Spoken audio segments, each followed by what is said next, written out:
The night the plums began to vanish, the moon hung low and bruised purple over the garden, as if it already knew a secret it was not telling.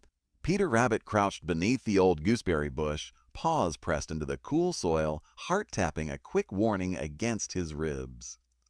Something was wrong in the quiet way that makes the hairs behind your ears stand up. Mrs. McGregor's plum tree had been heavy and generous at sunset, each fruit glowing like a pocketed sunset of its own. Now, as Peter peered through the leaves, the branches swayed too lightly, whispering a loss. A single plum thumped softly to the ground, rolled and stopped at Peter's feet, bruised as if dropped in haste. He picked it up and smelled it, sweet, ripe, and touched by fear. Whoever had taken the plums had done so in a hurry, and whoever that was, Peter somehow felt, would not stop. Peter had learned to listen to gardens. He listened now to the small creaks of the fence, to the way the night insects paused and resumed, to the distant bark of a dog that sounded older than it should. He remembered his mother's voice, calm as a pond, telling him that curiosity could save you or sink you, depending on whether you let it lead or learn to guide it. He tucked the plum into a hollow at the base of the bush, marking it with a bent blade of grass. Evidence, he thought, tasting the seriousness of the word. Evidence mattered when you wanted the truth to matter. At dawn, the garden pretended nothing had happened.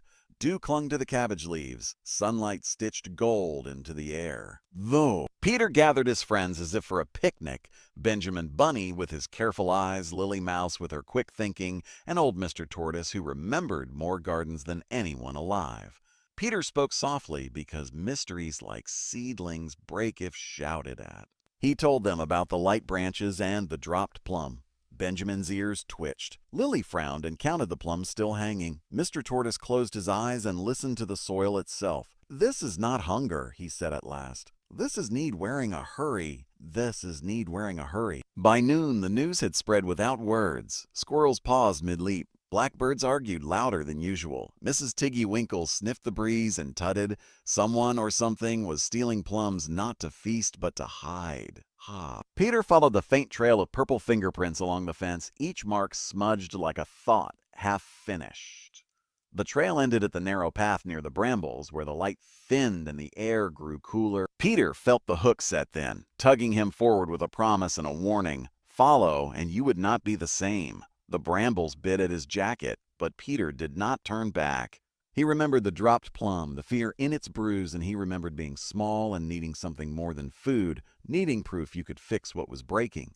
The path led to the old shed, a place everyone avoided because it smelled of rust and old rain. Peter paused. He breathed. He knocked once softly as if on a door that might answer. Inside, something scraped. Inside, someone sighed.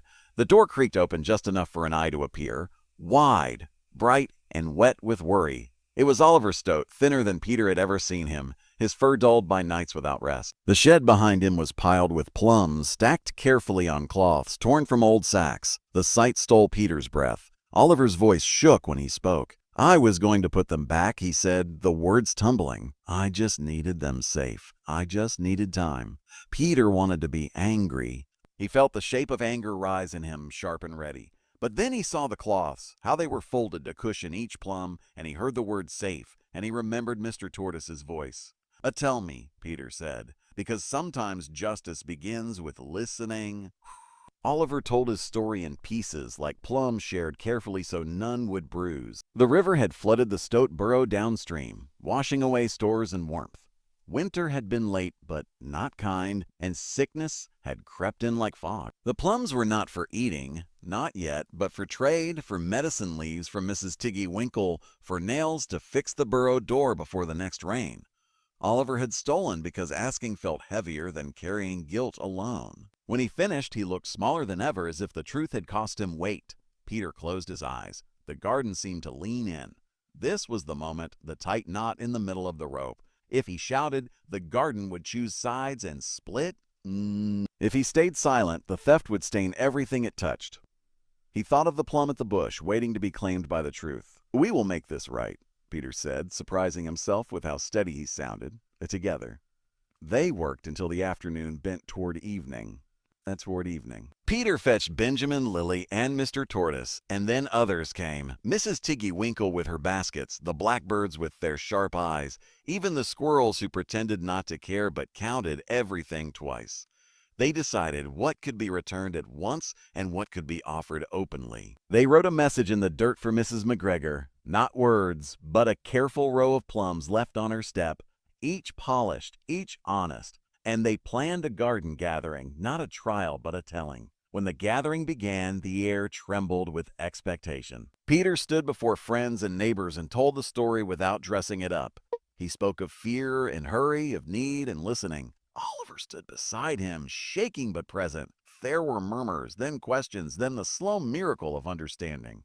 Mrs. McGregor did not come, but her garden did, in the way the leaves rustled less harshly, in the way the dog did not bark. The second hook came quietly, as all the best ones do. Just as the meeting seemed to end, a child cried out, Mrs. McGregor's niece, small and curious, who had wandered to the edge of the garden and found the row of plums on the step. She picked one up, held it to the light, and smiled. "They're sharing," she said, as if this solved everything. The garden breathed. The knot loosened. The knot loosened. The days that followed were different. The plums ripened and were counted, traded, and eaten in the open. Oliver's burrow was repaired before the rains returned. Peter learned that being brave was less about chasing and more about staying when the truth asked you to. On the night the last plum was picked, Peter returned to the gooseberry bush and filled the hollow where the evidence had waited. He pressed the soil smooth with his paw. As the moon rose, clean and pale this time, Peter felt the mystery settle into a story that would be told when someone asked why the garden trusted him. He listened to the quiet and heard not the creak of theft, but the soft work of belonging. And if you listen closely, you can hear it too, the sound of a promise kept, and the knowledge that the sweetest fruit is not what we take, but what we choose to return.